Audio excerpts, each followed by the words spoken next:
नमस्कार साथियों, मैं आपका दोस्त Sushil Kumar, legal adviser ACI. आज जो हमारा टॉपिक है वो हम टॉपिक पे डिस्कस करेंगे राइट्स ऑफ अरेस्टेड पर्सन्स। तो प्लीज आप क्या मुझे बताएंगे कि आपको मेरी आवाज आ रही है? आ रही है sir. Thank you Rakesh ji. तो राइट्स ऑफ अरेस्टेड पर्सन, इसके पीछे जो फंडामेंटल है वो बेसिकली ये रहा कि जब भी किसी व्यक्ति को पुलिस ऑफिसर या फिर कोई इन्वेस्टिगेशन एजेंसी के अधिकारी यदि किसी को अरेस्ट करते हैं तो उसके पास उसके राइट्स हैं कि वो जो राइट्स है उसकी अपनी लाइफ के लिए हैं, अगेंस्ट द अरेस्ट हैं, और at the time of arrest हैं और आफ्टर द अरेस्ट हैं। तो बेसिकली जो राइट्स की बात यहाँ पर ये आती है कि किसी भी व्यक्ति को इलीगली पुलिस के द्वारा अरेस्ट ना किया जा सके, डिटेन ना किया जा सके, और या फिर कहीं ऐसा ना हो कि किसी भी व्यक्ति को किसी दबंग आदमी के द्वारा, या फिर होता है कि लोकल में बहुत सारे दबंग आदमी होते हैं, वो उसको अरेस्ट करके मतलब उसको उठा के लेके चले जाए और आदमी को ऐसा लगे कि वह एक उसे एक जुडिशियली ऑफिसर जो हैं, जैसे कि पुलिस हो गई, इनके द्वारा अरेस्ट किया गया है, या फिर जुडिशियल ऑर्डर, मजिस्ट्रेट साहब के ऑर्डर के बाद अरेस्ट किया गया। तो इन सब के लिए, इन सबको देखने के लिए प्रत्येक व्यक्ति का ये अधिकार है, प्रत्येक अरेस्टेड व्यक्ति का ये अधिकार है।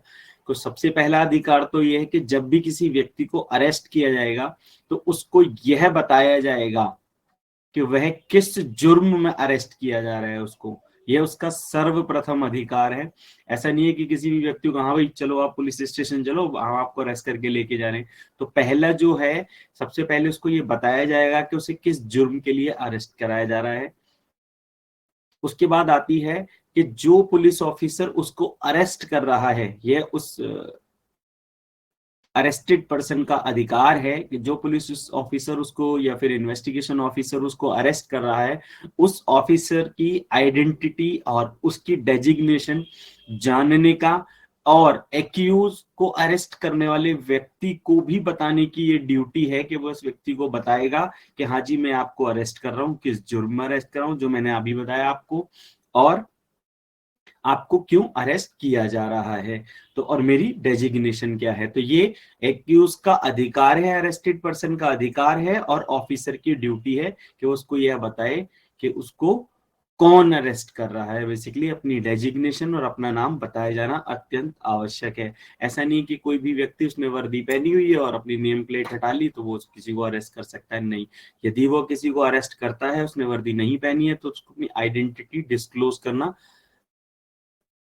महत्वपूर्ण है, मैंडेटरी प्रोविजन है हमारे कानून के द्वारा। हमारे जो सीआरपीसी का सेक्शन 50 सब सेक्शन 1 कहता है कि प्रत्येक व्यक्ति को जो अरेस्ट किया जा रहा है उसको उसके ग्राउंड्स पता होने चाहिए, अर्थात वजह है, जुर्म जिसके बारे में हम डिस्कस कर चुके हैं कि किस जुर्म में उसको अरेस्ट किया जा रहा है। किसी भी व्यक्ति को किसी बिना किसी जुर्म के कभी भी अरेस्ट नहीं किया जा सकता।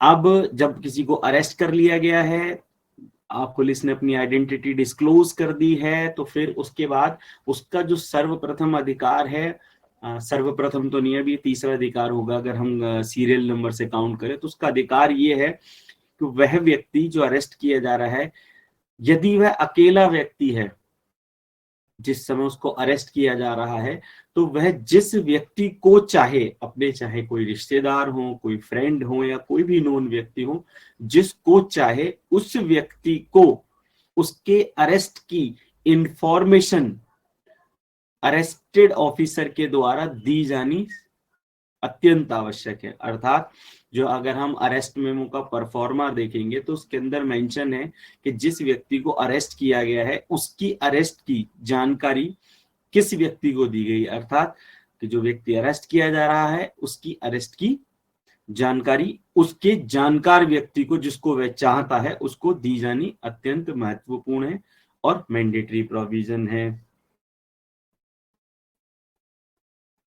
अब इसके बाद चलो व्यक्ति अरेस्ट हो गया, फिर उसके बाद उसकी जानकारी उसको दे दी गई, अरेस्ट मीमो, जो उसके बाद उस ड्यूटी आती है पुलिस ऑफिसर की, वो अरेस्ट मीमो प्रिपेयर करेगा, देन उसको अरेस्टेड व्यक्ति को लेकर जाएगा पुलिस स्टेशन में या फिर जहां उसको रखना है एज पर लॉ। अब इसके बाद राइट जो आता है, पुलिस का यह भी अधिकार है कि वह व्यक्ति को यह भी बताए कि उसको बेलेबल ऑफेंस में अरेस्ट किया जा रहा है या नॉन बेलेबल ऑफेंस में, क्योंकि हर एक व्यक्ति नहीं जानता बेलेबल ऑफेंस क्या है, नॉन बेलेबल ऑफेंस क्या है। तो इसके लिए भी पुलिस को बताया जाना मैंडेटरी है कि उसको बताए कि हाँ भाई तुम बेलेबल ऑफेंस के अंदर अरेस्ट किए जा रहे हो, तो आपका ये अधिकार है कि यदि आप एक जमानती को लेके आते हो और ये प्रोसीजर फॉलो करते हो, जमानतनामा भरते हो या बेल बॉन्ड भरते हो, तो हम आपको पुलिस स्टेशन पुलिस स्टेशन से ही रिलीज कर देंगे। और यदि उस व्यक्ति को नॉन बेलेबल ऑफेंस की धाराओं के तहत गिरफ्तार किया गया है, तो पुलिस की यह ड्यूटी है कि पुलिस अरेस्टेड पर्सन को यह बताए कि आपको इन इन धाराओं के अंदर अरेस्ट किया जा रहा है, और जो कि नॉन बेलेबल धाराएं हैं। और नॉन बेलेबल धाराओं का अर्थ ये होता है कि आप कोर्ट से जाकर बेल का आवेदन कर सकते हैं। तो ऐसी स्थिति में व्यक्ति को अपने राइट के बारे में, अपने अधिकार के बारे में, अपने कानून के बारे में यह पता लगेगा कि हाँ उसको अरेस्ट कर लिया गया है, अब वह व्यक्ति छूटेगा नहीं।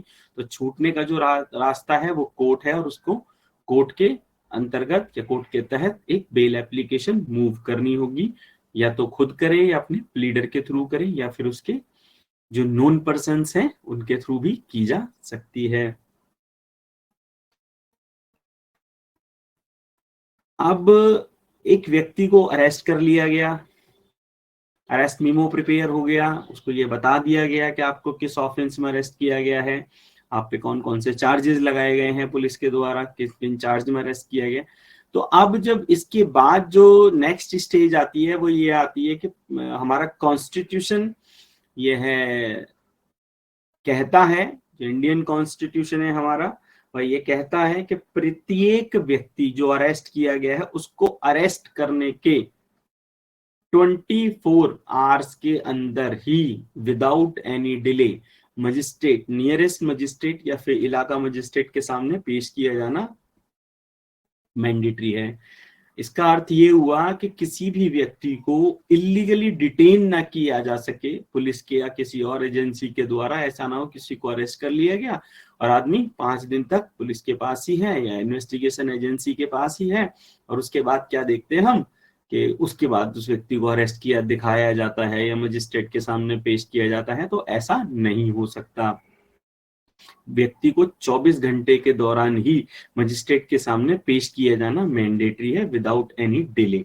डिले का अर्थ यहाँ पर ये है कि डिले बहुत सारी चीजों में हो सकती है। जैसे सपोज करें किसी व्यक्ति के ऊपर जो ऑफेंस लगा है, जहाँ FIR हुई है वो दिल्ली में हुई है और व्यक्ति को अरेस्ट किया गया है विशाखापट्टनम से, तो अब 24 घंटे में तो उसे यहाँ लाया जाना संभव है नहीं।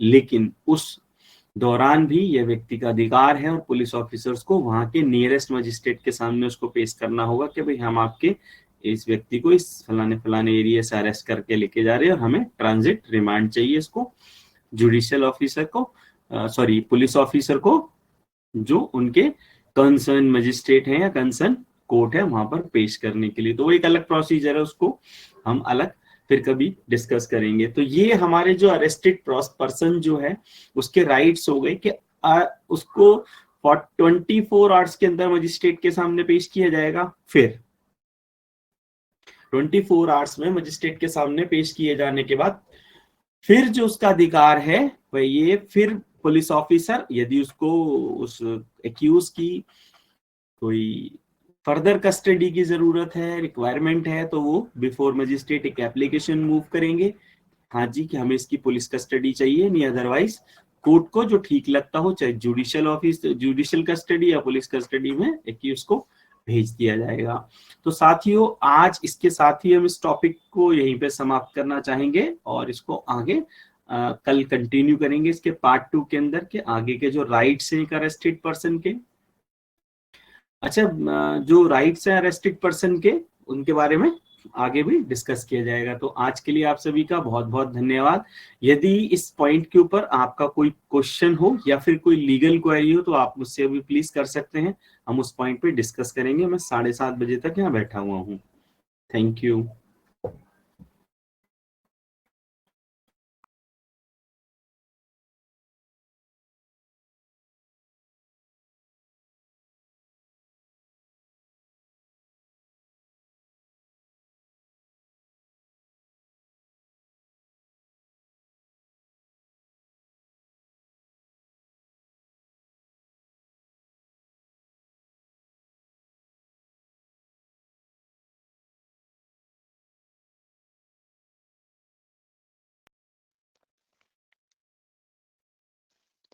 हेलो। जी नमस्कार सर। जी, आपका कोई सवाल होगा प्लीज? जी सर, जी बताएं। मेरा कहना था सर, पुलिस गिरफ्तारी लेट दिखाती है, मन मर्जी करती है अपनी। गिरफ्तार इसी- तो आज किया, दिखाएगी गिरफ्तारी कल। देखिए देखिए मिस्टर राकेश जी, मैंने आपको एक स्पेसिफिकली अभी एक बात बोली। देखो, अरेस्ट का मतलब क्या है, ये बात जो आप कह रहे हो ना, ये बिल्कुल सही बात है कि पुलिस अक्सर पहले उठाती है और अरेस्ट मीमो बाद में प्रिपेयर जी करती है। तो जी देखो, ये जो लिमिटेशंस है ना, ये अरेस्ट मीमो से स्टार्ट होती हैं। जी सर। समझ पा रहे हो मेरी बात? क्योंकि जी समझ रहा चार्जशीट में, अगर हम चार्जशीट की बात करें, इन्वेस्टिगेशन की बात करें, तो अरेस्ट जो दिखाया जाता है वो अरेस्ट मीमो के अकॉर्डिंग चलाया लगाया जाता है कि हम इसको हमने, या फिर किसी को अगर अरेस्ट कर लिया और उस समय पर अरेस्ट मीमो बनाया जाना बहुत मुश्किल है या नामुमकिन ही है, तो फिर पुलिस उसका रुक्का बना देती है कि हाँ भाई, हमने इसको ऐसे ऐसे अरेस्ट किया और थाने हूँ। जाके उसको अरेस्ट दिखा देंगे। समझ पा रहे हो मेरी बात? जी समझ रहा हूँ सर। हाँ, तो पुलिस ये इलीगली करती है कि हाँ, किसी को अरेस्ट तो कर लिया, फिर उसको दिखाया नहीं। तो इसके जी लिए हमारे पास संविधान के अंतर्गत जो 226 में, कॉन्स्टिट्यूशन 226 में, हाई कोर्ट 227 और 226 में हाई कोर्ट के पास हैबियस कॉर्पस रिट लगाने की पावर है हमारे पास, हम डायरेक्टली लगा सकते हैं। और सीआरपीसी में भी आई थिंक सेक्शन 70 होगा, आई थिंक, कंफर्म नहीं हूं मैं भी, वो मैं बता दूंगा। उसमें हमारे पास पावर है डीएम के सामने एप्लीकेशन लगाने की, यदि किसी व्यक्ति को इलीगली डिटेन कर लिया जाता है तो। Thank you sir. वेलकम।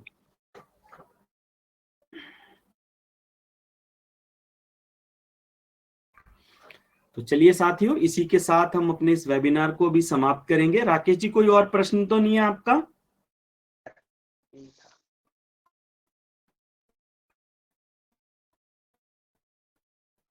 तो हम इसी के साथ हम अब इस वेबिनार को यहीं पे समाप्त करने की आज्ञा चाहेंगे। आप सभी साथियों का बहुत बहुत धन्यवाद।